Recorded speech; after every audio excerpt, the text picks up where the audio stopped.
నిర్మల. ఈ అమ్మాయి మస్కట్ దగ్గర ఓమన్లో పనిచేస్తుంది.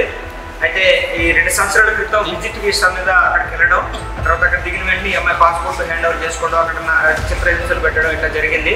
రీసెంట్గా ఆమె పనిచేస్తున్న ఇంట్లో కాలుకి గాయమైంది. ఆ తర్వాత ఆమెకి అక్కడ మరింత నరకయాతన అనుభవిస్తున్న తరుణంలో వీళ్ళ మదర్ ద్వారాగా నా నంబరు తీసుకుని ఆమె నన్ను అప్రోచ్ అవ్వడం జరిగింది.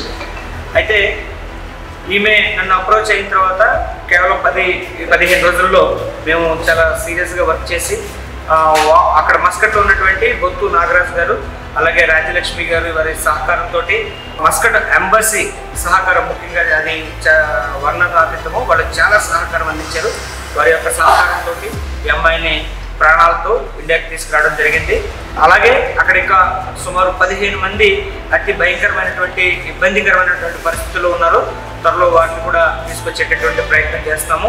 ప్రభుత్వంలో చాలా చక్కటి వేదికలు ఉన్నాయి. గల్ఫ్ వెళ్ళాలనుకున్న వాళ్ళందరికీ నిన్న చెప్పేటటువంటి ఒక ముఖ్యమైన విషయం ఏంటంటే ఏపీఎన్ఆర్టీసీ అని ఉంది, అలాగే టీఎస్ఎన్ఆర్టీసీ అని ఉన్నాయి. అలాగే భారత ప్రభుత్వం కూడా చాలా పగడ్బందీ ఒక పటిష్టమైనటువంటి ప్రణాళికలను సిద్ధం చేసింది. వాటిని ఉపయోగించుకోండి. మోసపూరితమైనటువంటి ఏజెంట్ల యొక్క మాటలు విని మోసపోకండి. గవర్నమెంట్ వారిని అప్రోచ్ అవ్వండి.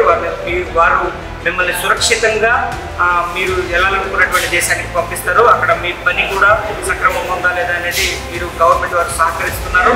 అలాగే గవర్నమెంట్ నుంచి కూడా ఒక టోల్ ఫ్రీ నెంబర్ ఉంటుంది. ఆ టోల్ ఫ్రీ నెంబర్కి మీరు అప్రోచ్ అయితే కనుక వాళ్ళు ఈజీగా మిమ్మల్ని అక్కడ ఇతర దేశాల్లో ఉన్నటువంటి వాళ్ళని రప్పించేటటువంటి ప్రయత్నం చేస్తారు.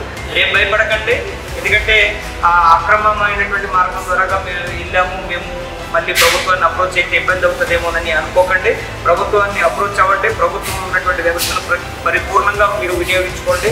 సురక్షితమైనటువంటి కంట్రీకి మీరు వెళ్ళండి. అక్కడ మీరు సురక్షితమైనటువంటి ప్రాంతంలో మీరు పని చేసుకోండి. సురక్షితంగా తిరిగి దేశానికి రండి అని కోరుతున్నాను.